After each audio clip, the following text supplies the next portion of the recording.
Hi, and welcome to episode 78 of the Breaking Bio podcast. I'm Morgan Jackson, a PhD student at the University of Guelph in Ontario, Canada.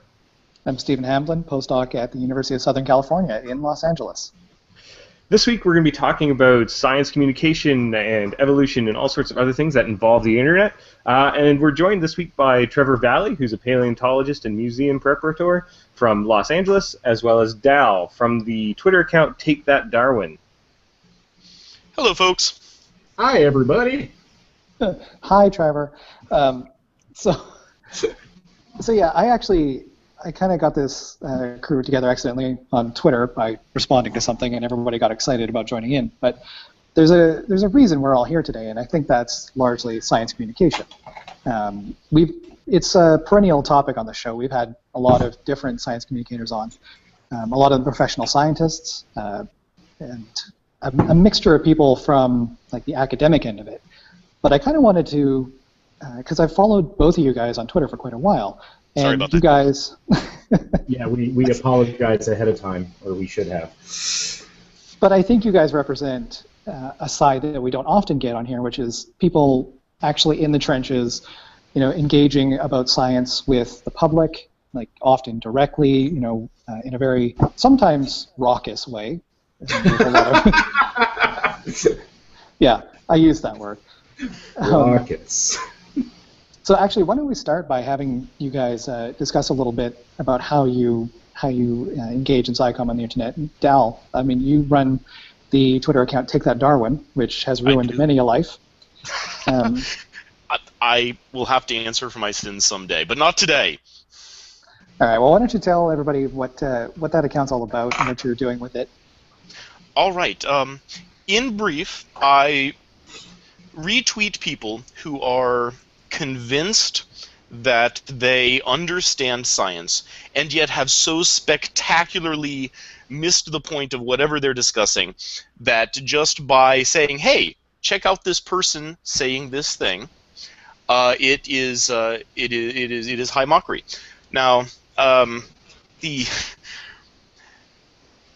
not doing this so that people can point and laugh, although that's inevitable, and I do really respect those who go out of their way to try to gently, politely convince these people, many of whom could be very intelligent if they only tried, that they are mistaken, that they need to revisit their ideas. My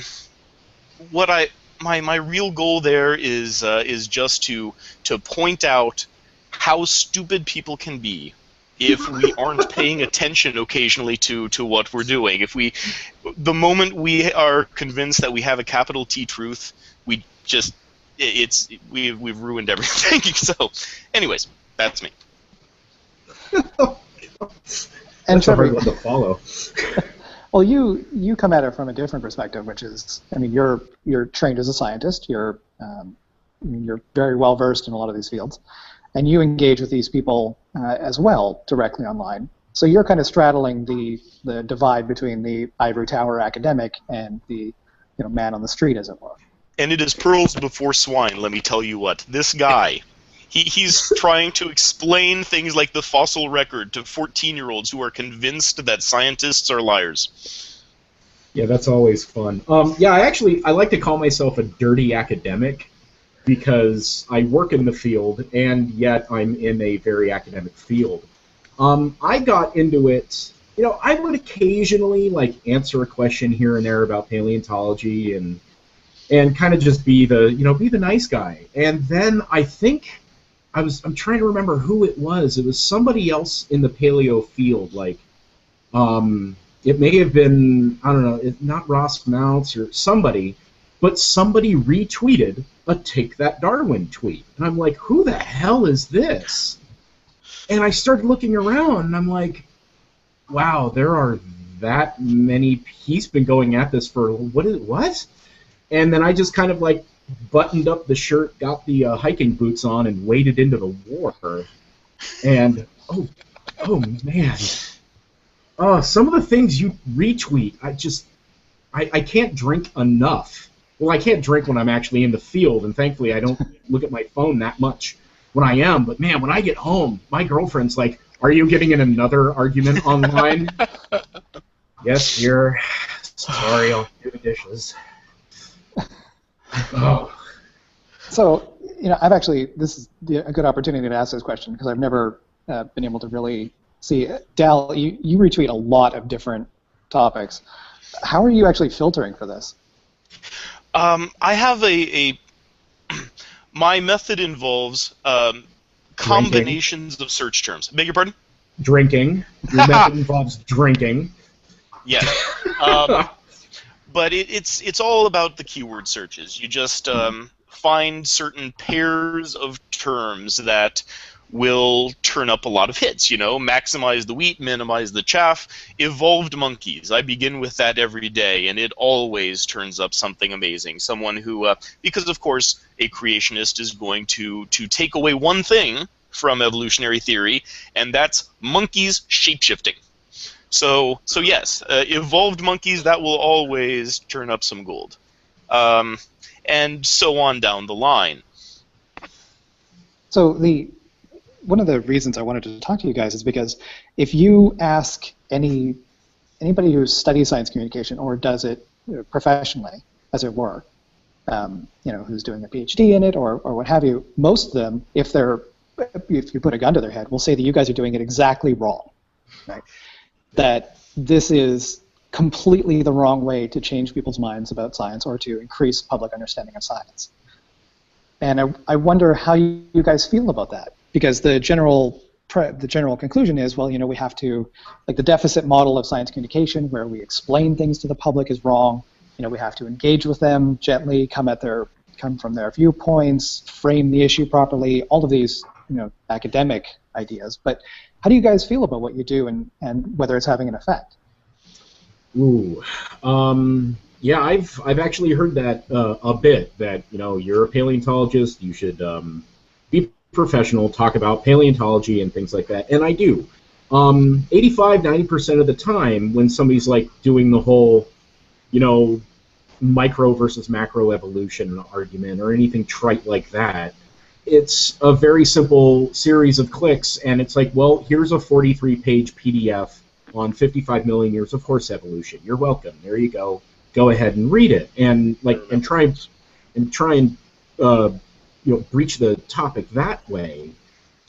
But then all of a sudden you just get these angry ones, and I don't know if it's just a neurological disorder of my own or what, but I'm a tenacious SOB, and I just cannot let go. And yeah, I may be doing it kind of the wrong way to some, according to some academics or according to some people that want kind of a nicer, happier way, but I've never really been that kind of person. It's like, here's the real deal, deal with it. You're coming back at me with hostility, I'm going to give it right back to you. That's unfortunately how I am. Dal, how about you? I do my best to not engage the people that I retweet.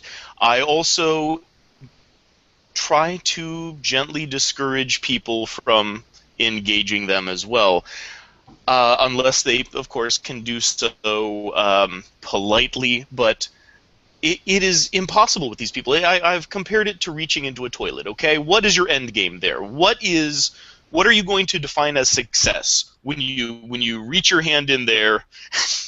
What looks like a victory to you? So when I retweet these people, it is not because I'm holding them up and saying, "Hey, everybody, you need to convince this person that he or she is wrong." I hold up this person in much the same way as like a medical student will look at a cadaver. Okay, it's too late for this person. This person is the worst case scenario. What we can do is we can look at this person and say, "Wow, what went wrong here?" We can maybe do better for the next person before it gets to this stage. Now, I have to interject, Dal. What is this you try and gently say don't engage? You troll me with fossil stuff, man. The people who say that dinosaurs don't exist. Okay, I admit to retweeting some of those people and saying, "Oh man, Trev is gonna get a charge out of this." So yes, sorry about that. I apologize. I will never be able to apologize to your satisfaction. But okay, yes, when I do retweet the dinosaur deniers, that there is maybe a little bit of a, oh man, he's gonna have fun with this. Yeah, and that spawned an entirely other account that take that dinosaurs. Mm-hmm. And, sadly, defunct now, I think. Oh, bummer.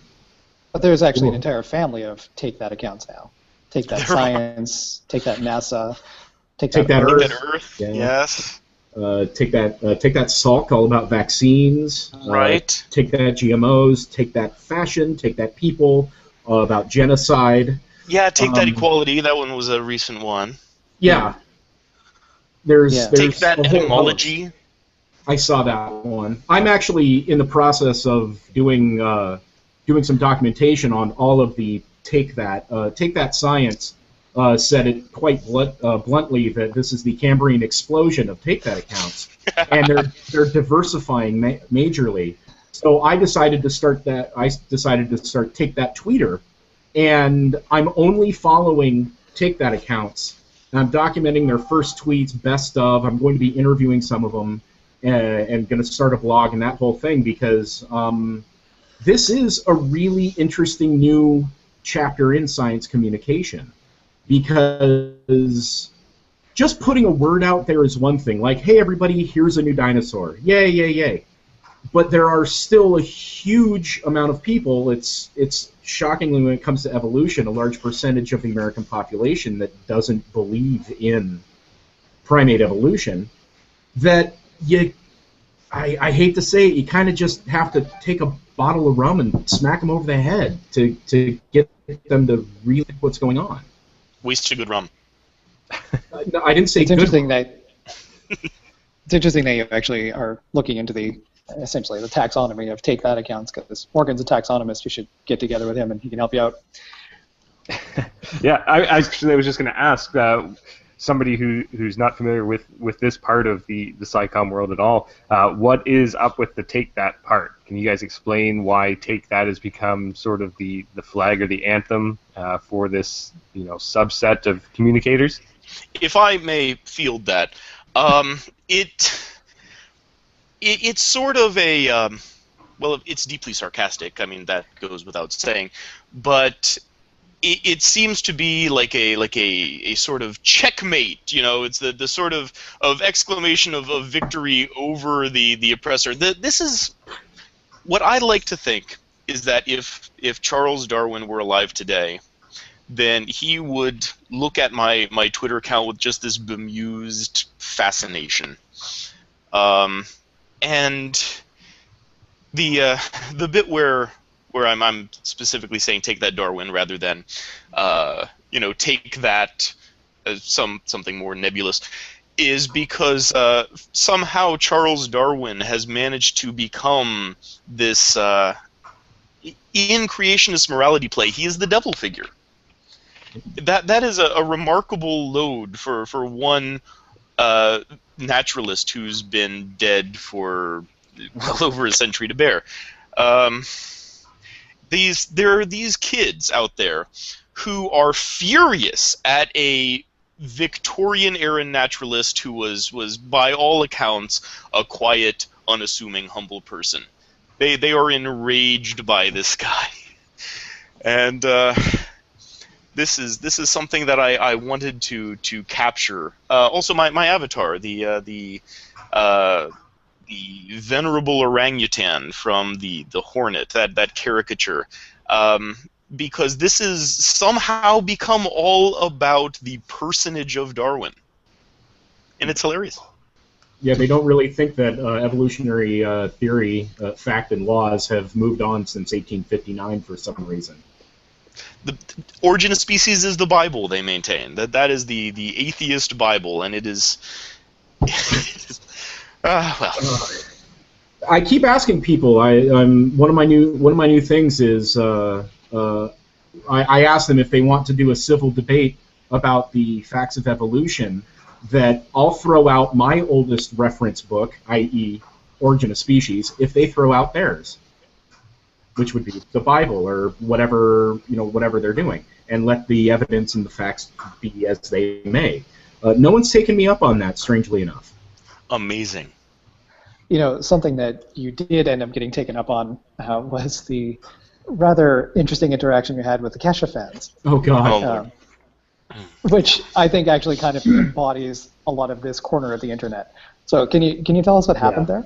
There was a post that was deleted by the pop star Kesha of her jumping up on top of a museum display at a local museum, and kind of in spite of the museum itself. And it was deleted, but this being the internet remembers things.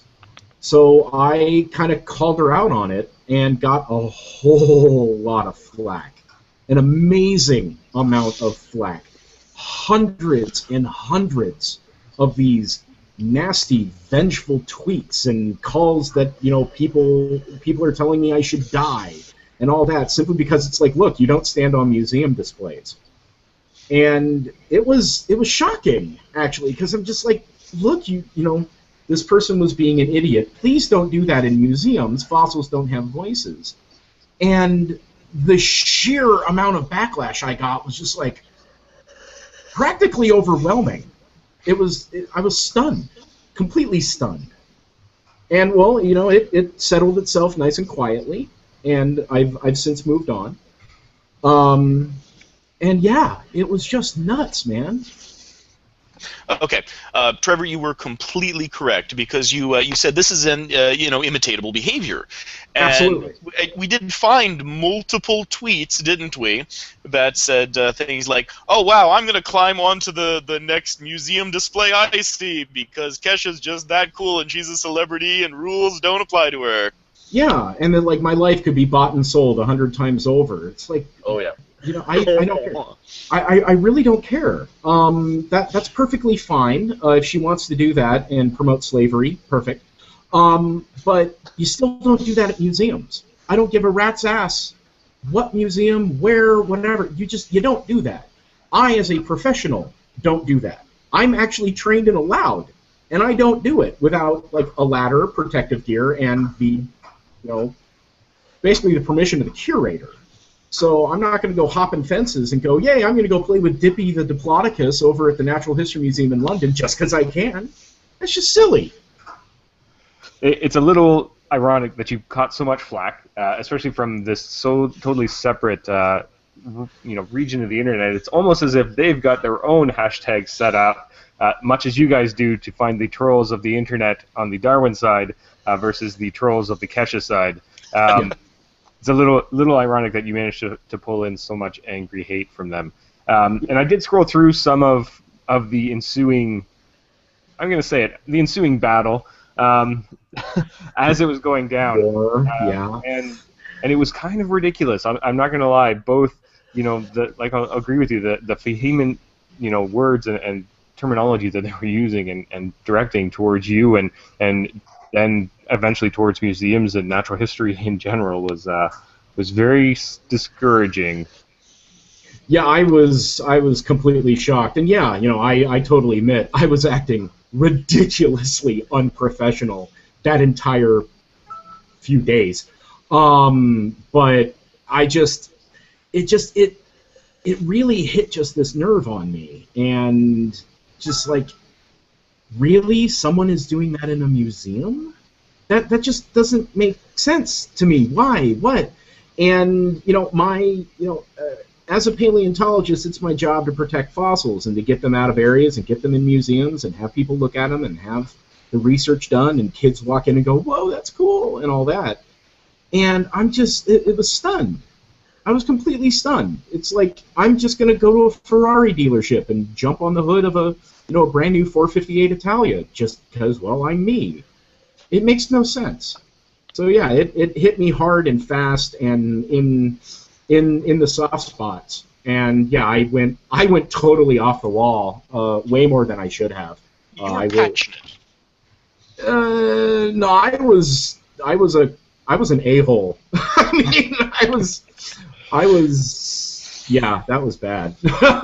But hey, I think this issue and a lot of the things that Dal does, one of my interests in this area is almost anthropological because I got into this kind of corner of the internet because I got a few rambling death threats because I'm an evolutionary biologist, and the occasional attack on my character. And I'm like, well, who are these people? And then I see Dal, I see your tweets, same thing. Somebody retweeted it, and I'm like, who's this guy?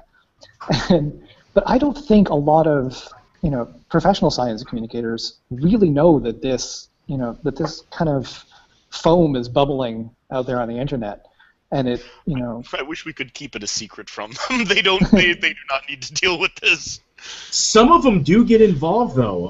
I've seen some pretty high-level people in the paleo field, in the evobiology field, and all that. Every once in a while, they wade in. A big one in the chemtrail field. Oh man, though cannot stand chem failers. Every once in a while, Mick West, who runs contrailskies.com and Metabunk, pops in, and he's just like, by the way, here's this site. I'm like, yay, Mick's here. It's kind of nice every once in a while to have an even bigger heavy step up to the plate. It's kind of nice. It's been causing me a headache for a little over a year now, and it's kind of nice to occasionally pass off the baton. Well, it brings up the question. Most would say the science communicators, whether they're bloggers or journalists or academics who dabble in social media and whatnot, are following quote unquote the conventional method, as Stephen said, and may push your guys' methods off towards a more unconventional method. But do you guys think there is a conventional method to science communication? Yeah, I do. Open access. Absolutely 100% open access. And not just beyond the whole, hashtag ICANHasPDF thing. It has to be out there constantly, all the time. It's our job as scientists to speak up in order to, look at the big thing going right now with vaccinations. The only people really getting press are like he's some sort of, I think he's I forgot actually what his medical field is in, but he's in Arizona saying, you don't have to vaccinate people, you just have to, eat healthy. And I've seen few board-certified MDs stepping up and going, are you stupid? And it's just, we need to be more proactive, whether it's engaging combatively like TDD and myself do, is one thing. I think it just needs to be a lot more open, a lot more, hey, this is exactly what is going on. This is the latest research. Not necessarily dumping everything into a public media outlet first.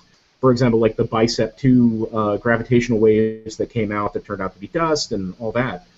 But to actually just step up to the plate and go, hey, everybody, this is science, this is awesome, and this is what it is. Science is everything that we need in the world. Beliefs are separate. Science doesn't care about your beliefs. You can have science in one corner and belief in the other, and there are plenty of people out there that are evangelical Christians, that are Muslim, that are Buddhist, Catholic, Protestant, whatever, and are also damn good scientists because they are able to separate those two things. Hallelujah. And right? But we just have to be out there more. We have to just say, this is science, check it out, it's freaking awesome, and you can do it too. More citizen science programs, all this. All right, I think we have to wrap up pretty quick here, but Dal, if you want to jump in with your... Only this. Trevor, something that you've done there, you've got that National Geographic special about the mammoths. Neil Tyson, Resurrected Cosmos. These are incredibly valuable things because they provide that other voice that all too often these creationists, they could be very clever people. They could be out there digging up fossils and looking to the sky with telescopes, but they just don't know that that's an option. They think that science is the bad guy. These specials, they are directed toward exactly the right audience. People who are still capable of turning on a TV show that's about mammoths and not saying, this is all BS, because this is science. Science is the enemy.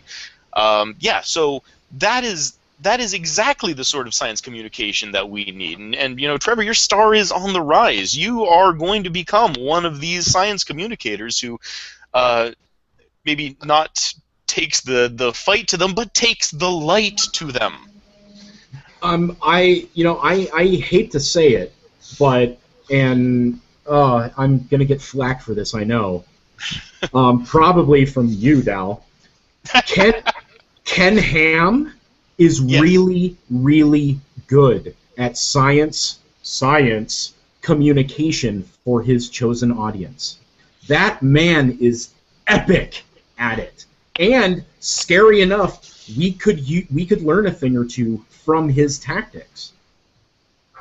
Yeah, so Ken Ham, if you don't know, is the Australian geologist, I believe, who is famous for most recently famous for not only being a creationist but debating Bill Nye, and building the Ark, of course. Oh dear. Oh yes. Yeah, that's a good one. Yeah, I like that. Oh wow, that latest article. I think Theory Fail threw it out there, or maybe you did. No, it was you. That it's like, it's showing the feasibility of this project. Really? Pencil Bloke showed me that. Yes. Yeah, it was Pencil Bloke. The feasibility of building the Ark. You're using steel-reinforced concrete foundations and excavation machines and all of that. How is what? But the thing is, he doesn't even let that affect him. He's just like, here you go. Here's the glib reason. Here's the buttery, polished biscuit of goodness that I'm giving to you, and just keeps it going in the delusion. And man, I wish I had a fifth of his kind of like savvy charisma, because it would work. I maintained that that after his blog post, after his public debate with Bill Nye, Ken Ham just goes out back, lights a cigarette, and says, "Ken Ham, you sly bastard! Right? You did it again! Oh yeah." Yeah. Well, there are some things perhaps from those that prophesize like that, but I think the easiest thing he gets away with when he's delivering his message is the total ignorance of facts.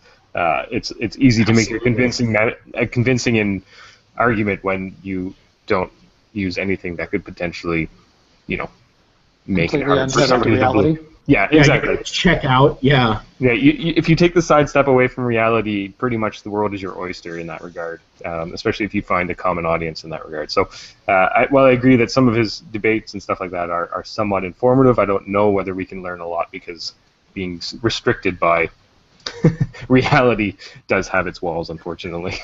Well, I think it's more of his kind of like flair and panache, and his just like general, hey everybody. He's got the PR machine rolling really, really well, but it works in his favor because a huge percentage of the population thinks one thing: science is hard.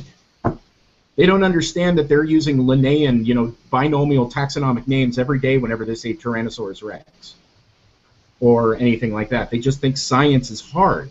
He removes that whole thing with the complete embrace of delusion. But it's the ease of which we have to figure out a way in science communication to make it really easy, and to just kind of let it slide out there and just go, hey, everybody, check it out. This is evolution. This is quantum physics. This is orbital dynamics. And it's rad. Here you go. And make it just smooth and easy, like he does, with blatant, absolute, wholly hilarious lies. Yes, the delivery method I would definitely agree with. The confidence and the way that he gives out the information is something perhaps we can all take a lesson from. We're pretty much out of time, unfortunately, for this week. But as always, want to make sure that our listeners at home can follow up with you guys and follow along with what you're doing and some of the wars you're waging and things you're lifting up out of the primordial goop, so to speak. So can you let everybody at home know how they can follow along, where they can find you on the internet? I'm mainly 99% of the time on Twitter, and I'm at Tattoos and Bones. I'm covered in tattoos, and I'm a paleontologist. Kind of works that way. And people can always email me as well at tattoosandbones@gmail.com. And you can reach me at TakeThatDarwin on Twitter. Don't follow my account, though. It is brain poison. It's something no human should be subjected to. No amount of mind bleach in the world can save you from... Oh, man. Speaking of PR, you need a new pitch. It's what you need. I try to warn people. Take that, Darwin! I bring pain! I'll get bumper stickers printed up. There you go. There we go. Awesome. And of course, like always, we'll be posting links to both of their Twitter accounts and some more information, especially to the backstory of the Kesha story if you're interested, on our website, which is at breakingbio.com. And you can always drop us a line, get in touch with us, let us know what you think we're doing right or wrong, or anybody you think you'd like us to talk to in the future by contacting us on Twitter at BreakingBio. You can search for us on Facebook or on iTunes by searching for the Breaking Bio podcast. We're all on there as well. And as always, we need to thank our sponsor, which is the European Society for Evolutionary Biology, for making us a little bit more financially solvent, which is helpful. That's it for this week. I want to thank Trevor and Dal for joining us again, and hopefully everybody at home will listen to us next week when we break down some more biology.